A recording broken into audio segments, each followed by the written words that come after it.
मैं न्यूज़ 18 राजस्थान के editor input को मंच पर पधारने के लिए आग्रह करूंगी।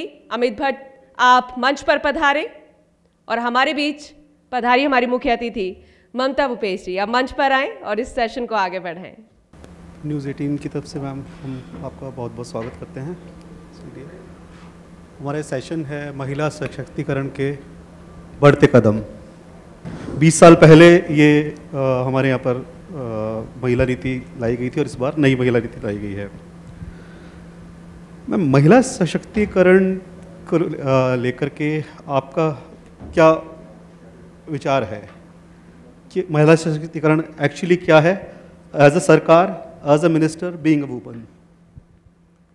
देखिए, मैं सबसे पहले तो आपके चैनल के माध्यम से नारायणी नमय के प्रोग्राम में मुझे बुलाया, उसके लिए बहुत बहुत थैंक्स देना चाहती हूँ और उम्मीद करूँगी कि आप लोगों की एक विज़न के साथ में राजस्थान को एक अलग दृष्टिकोण में सब कुछ देखने को मिले। 20 साल पहले जब पहली बार अशोक गहलोत जी राजस्थान में मुख्यमंत्री बने थे तब उन्होंने महिला नीति लागू की थी।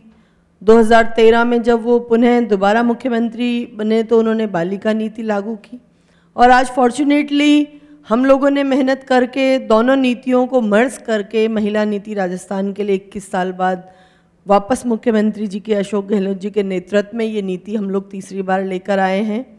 और महिला सशक्तिकरण की आप बात कह रहे हैं कि किस रूप में, इंदिरा गांधी जी जिन्होंने महिला सशक्तिकरण का एक बहुत बड़ा उदाहरण न सिर्फ हिंदुस्तान के अंदर, मैं समझती हूँ पूरे विश्व में महिला सशक्तिकरण का उदाहरण पेश किया, एक आयरन लेडी के रूप में जिनको पूरी दुनिया के अंदर जाना जाता है, वो महिला सशक्तिकरण का बहुत बड़ा उदाहरण थी। उनको गांधी जी के सानिध्य में रहने का मौका भी बचपन में मिला था। और राजीव गांधी जी जिन्होंने सपना देखा कि इस देश के अंदर पंचायती राज व्यवस्था या लोकल बॉडीज़ के इलेक्शन हैं, उनके अंदर महिलाओं को भी भागीदारी मिलनी चाहिए।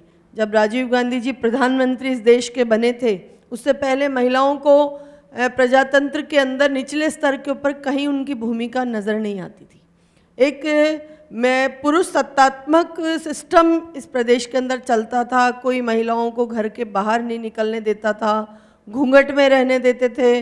और ऐसी स्थिति के अंदर राजीव गांधी जी ने जब ये सोचा कि महिला सशक्तिकरण का स्वरूप उनकी सत्ता के अंदर निचले स्तर से भागीदारी शुरू करने से की जाएगी, तो वो महिला सशक्तिकरण का बहुत बड़ा एक तरह से मील का पत्थर साबित हुआ कि आज हमारी लाखों महिलाएं, करोड़ों महिलाएं इस देश की, कोई सरपंच है, कोई वार्ड पंच है, कोई नगर पालिका चेयरमैन है, कोई मेयर है, कोई प्रधान है, कोई ज़िला प्रमुख है।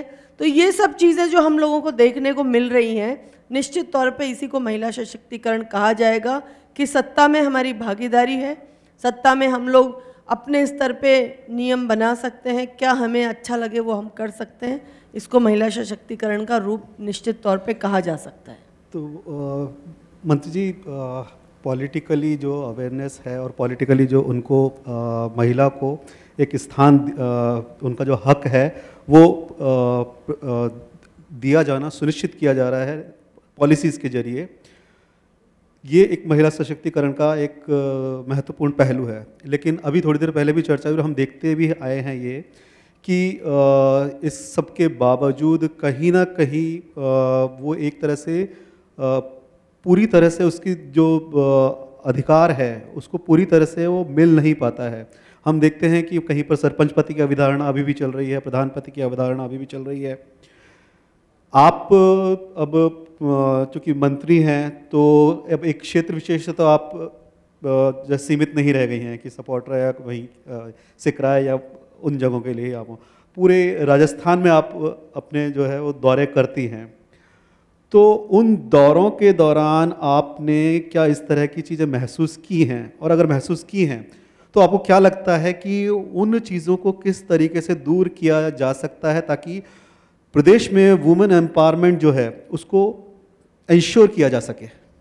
देखिए, अगर मैं कहूँ महिला सशक्तिकरण का, वुमेन एम्पावरमेंट की जो हम लोग बात कर रहे हैं, उसका अगर हम स्वरूप सबसे पहले सोचें तो सबसे मूल मंत्र अगर उसको कहेंगे तो वो शिक्षा है।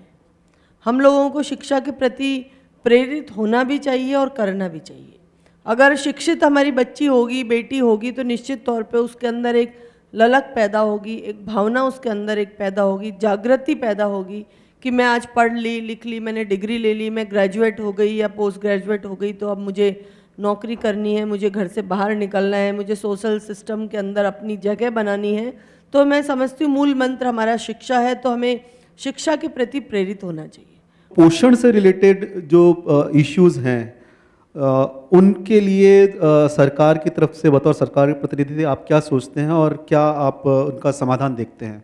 जो कुपोषण की आपने बात रखी, तो जब हम सरकार में आए 2018 में मुख्यमंत्री जी ने शपथ ली, मुझे इस विभाग का महिला एवं बाल विकास विभाग का मंत्री बनाया गया, जिम्मा दिया गया, तो तत्परता से मैंने प्रयास किया कि हर माइन्यूट माइक्रो लेवल पे हम इन सब चीज़ों को समझें।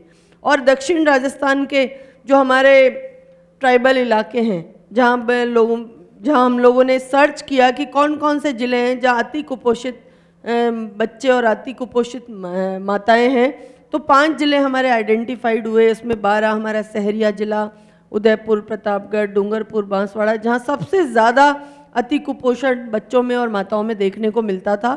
इसके लिए हम लोगों ने इंदिरा गांधी मातृत्व पोषण योजना चलाई, जो सेकंड बच्चे की डिलीवरी पे संस्थागत तरीके से अगर डिलीवरी होती है सरकारी हॉस्पिटल के पूरा नियम को, नॉर्म्स को मानते हुए, चाहे टीकाकरण हो, इन सब बातों को ध्यान में रखते हुए, तो 6,000 रुपये की संस्थागत डिलीवरी पे हम लोग उनको भरण पोषण के लिए, उनको एक्स्ट्रा न्यूट्रिशन के लिए हमारी सरकार ये पैसा दे रही है। ये PMMVY योजना, जो प्रधानमंत्री मातृ वंदन योजना, प्रथम संतान के लिए पूरे देश भर में 5,000 रुपये की राशि दी जाती है।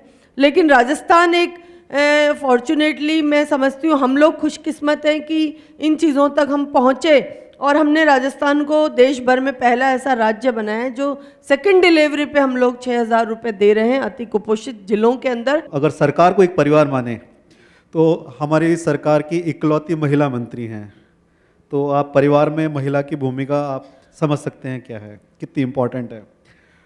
तो महिला सशक्तिकरण में, वुमेन एम्पावरमेंट में आप परिवार की भूमिका को किस तरह से देखती हैं? क्या उसमें पुरुषों के समर्थन की ज़रूरत है या एक महिला अपने आप की जो सफलता की कहानी है वो खुद लिख सकती है?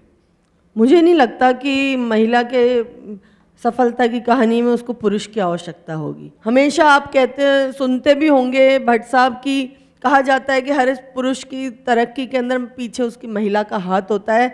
तो महिला तो तरक्की का खुद एक द्योतक है, एक उदाहरण है, उसको किसी की आवश्यकता नहीं है। परिवार अगर महिला का ताकत बने, उसकी तरक्की के अंदर एक मार्ग प्रेषित करने वाला व्यक्ति बने अगर पूरा परिवार, तो निश्चित तौर पे महिलाएं, मैं समझती हूँ इस देश ही नहीं, राजस्थान की महिलाओं में जो कैलिबर है, और पिछले 2-2.25 साल में मुझे जो देखने का मौका मिल रहा है एक मंत्री होने के नाते, राजस्थान की महिलाओं का कैलिबर देश भर की महिलाओं से सर्वश्रेष्ठ है। और वो दिन दूर नहीं है कि जब हिंदुस्तान की तरक्की के अंदर, देश की, भारत की प्रगति और तरक्की की अगर कहानी लिखी जाएगी तो राजस्थान की महिलाओं का चर्चा उसमें निश्चित तौर पे आएगा। ये सपना मैं देखती हूँ, हमारे मुख्यमंत्री जी भी देखते हैं। आपका बहुत बहुत धन्यवाद करते हैं न्यूज़ 18 की तरफ से। Thank you so much. Narayani नमे के इस प्रोग्राम में आपने मुझे बुलाया और अपनी बातें शेयर करने का जो मौका दिया, उसके लिए न्यूज़ 18 राजस्थान को मैं बहुत बहुत धन्यवाद देना चाहूँगी।